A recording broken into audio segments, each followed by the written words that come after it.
رب اشرح لي صدري ويسر لي امري واحلل عقدة من لساني يفقهوا قولي اللهم ربنا الهمنا رشدنا واعذنا من شرور انفسنا اللهم ارحمنا بالقرآن العظيم اللهم اجعله لنا اماما ونورا وهدى ورحمة اللهم ذكرنا منه ما نسينا وعلمنا منه ما جهلنا وارزقنا تلاوته آناء الليل وآناء النهار واجعله لنا حجة يا رب العالمين آمين. الرحمن الرحیم انا اعطیناک الکوثر فصل لربک وانحر ان شانئک هو الابتر۔ اے نبی، ہم نے آپ کو خیر کثیر عطا کیا۔ اس خیر کثیر میں یوں تو یہ کہ حوض کوثر وہ بھی اسی میں شامل ہے، لیکن یہ کہ اس پر آپ کو 25-30 قول مل جائیں گے۔ قرآن سب سے بڑا خیر کثیر ہے، بہت بڑا خیر کثیر۔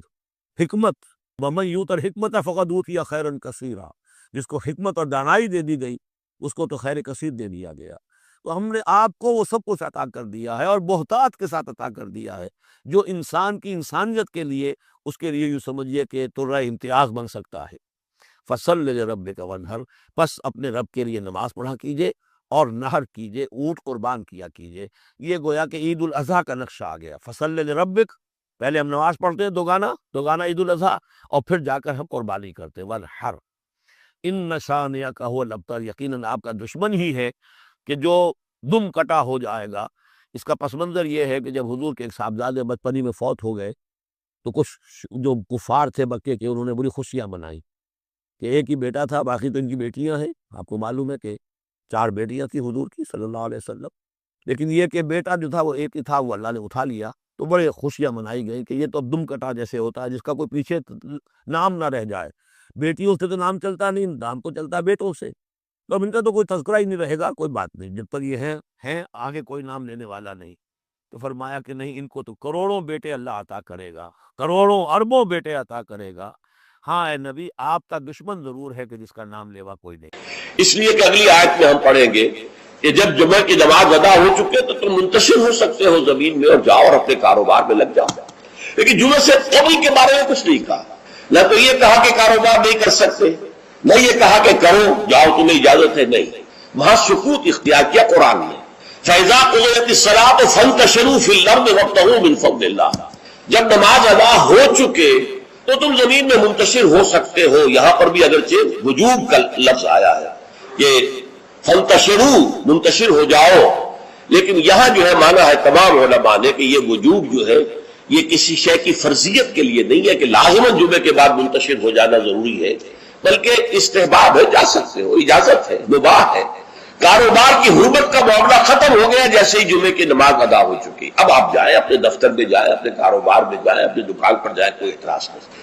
لیکن یہ ہے کہ جہاں تک پہلے کا وقت ہے اس کے بارے میں کوئی بات نہیں آئی، یہ احادیث میں آئی ہے اور اسے تبکیر کہتے ہیں۔ پسندیدہ یہ ہے کہ جمعے کی صبح ہی سے انسان جو ہے وہ اس کام میں مصروف ہو جائے جو کام یہودیوں کے ہاں تھا پورے یوم سبت میں، اسے تبکیر کہتے ہیں۔ ایک حدیث موجود ہے حضور صلی اللہ علیہ وسلم کی تشریح کے ترجمے میں، حضرت مالک لائے ہیں اسے عن مولا ابی بکر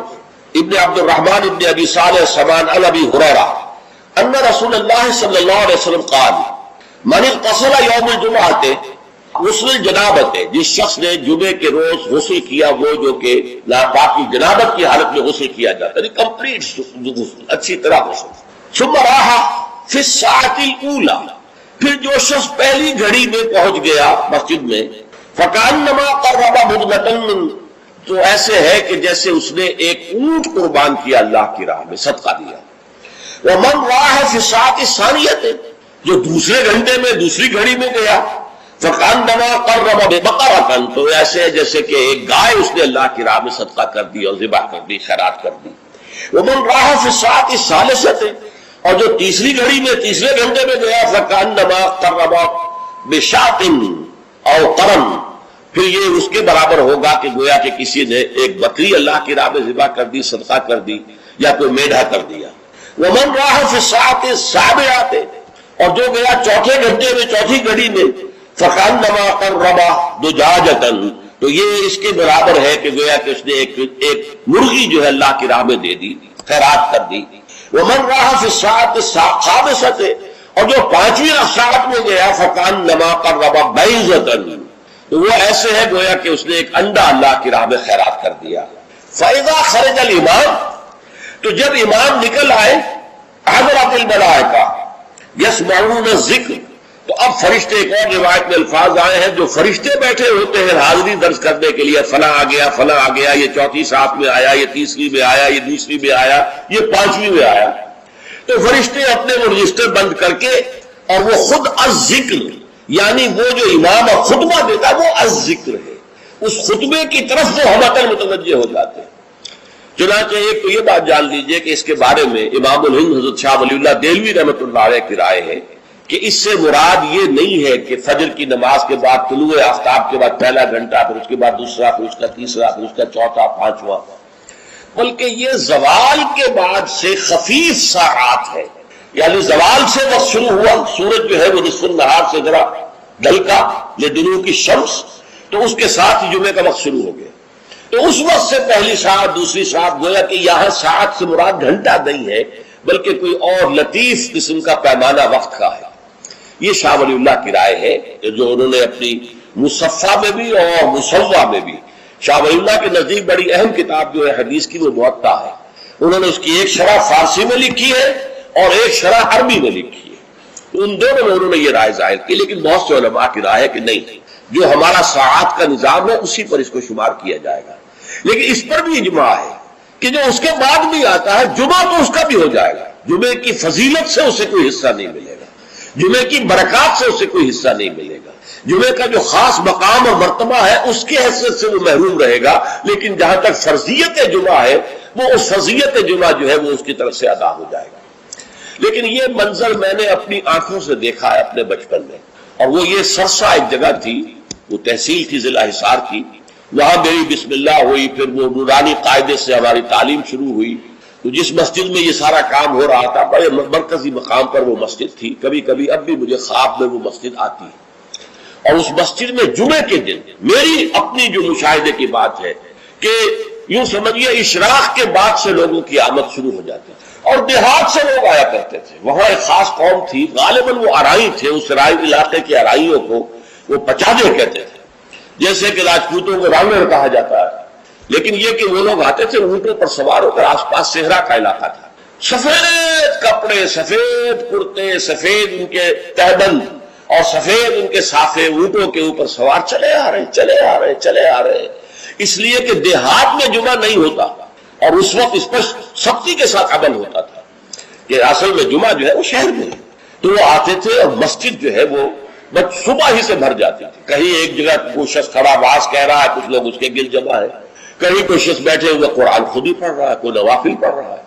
یہ نقشہ میں نے اپنی آنکھ سے دیکھا ہے، بچپن کا یہ نقشہ، اب وہ معاملہ ختم ہو گیا، بالکل ختم ہو گیا، اب تو بھاگ دوڑ کر کے جو ہے وہ لوگ جمعے میں پہنچتے بھی اس وقت ہے جبکہ وہ عربی کا خطبہ شروع ہونے والا ہو، اس لیے کہ عام طور پر تقریروں کے اندر کوئی خاص مواد ہوتا نہیں ہے، یا فرقہ واریت کی تبلیغ ہو رہی ہوتی ہے، یا سیاسی مسائل کے اوپر دھواں دار تقریریں ہوتی ہیں، لوگوں کو ان سے دلچسپی نہیں، تو فرض ادا کرنے کے لیے بس وہ جب خطبے کی اذان کا وقت ہوتا ہے تو اس وقت وہ پہنچ جاتے ہیں، نماز ادا ہوئی اور روانہ ہو گئے، اللہ خیر سے اللہ۔ میں سب سے پہلے آداب جمعہ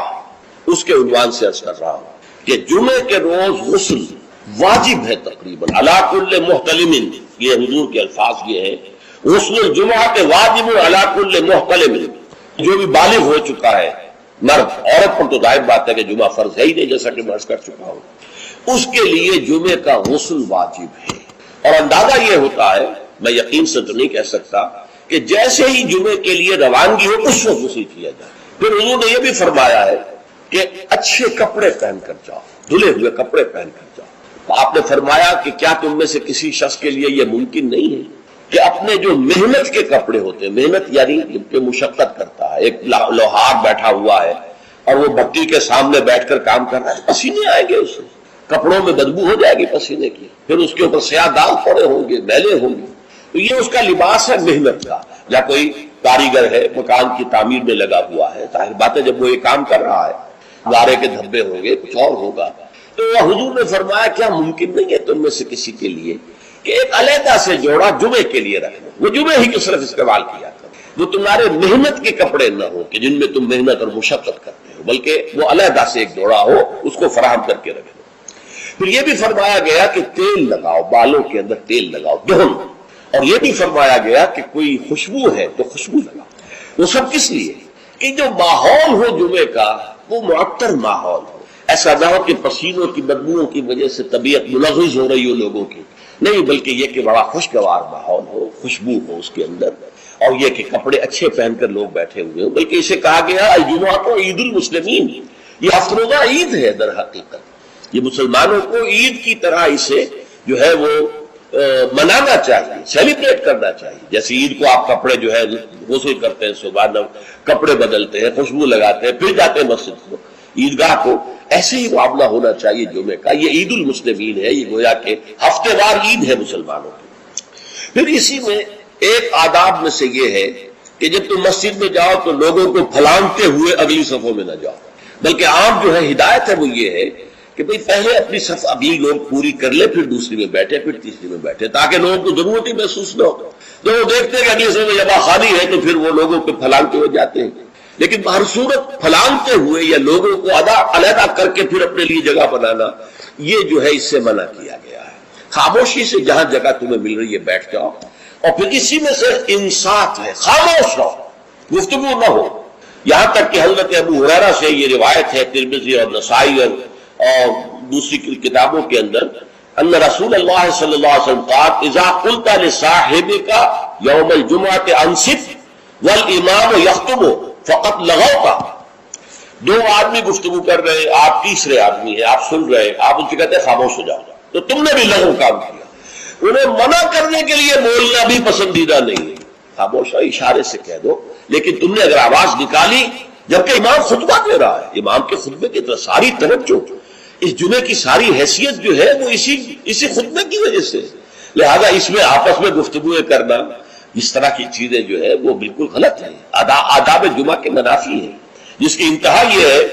کہ اگر وہ آپس میں دو گفتگو کر رہے ہیں اور آپ انہیں روکنے کے لیے بھی زبان کھولے، انصت، خاموش ہو جاؤ، تو یہ بھی فقط لغو کا، تم نے بھی ایک لغو حرکت کی، بلکہ اشارے کنایت سے کہہ دیا جائے، زبان نہ کھولی جائے۔ پھر اس میں حضور کیا کرتے تھے، خطبے میں کیا کہتے تھے؟ یہ روایت جو ہے مسلم شریف کی ہے، عن جابر بن سمرہ رضی اللہ تعالی عنہ فرماتے ہیں کانت للنبی خطبتان، حضور کے دو خطبے ہوتے تھے، یجلس بینہما،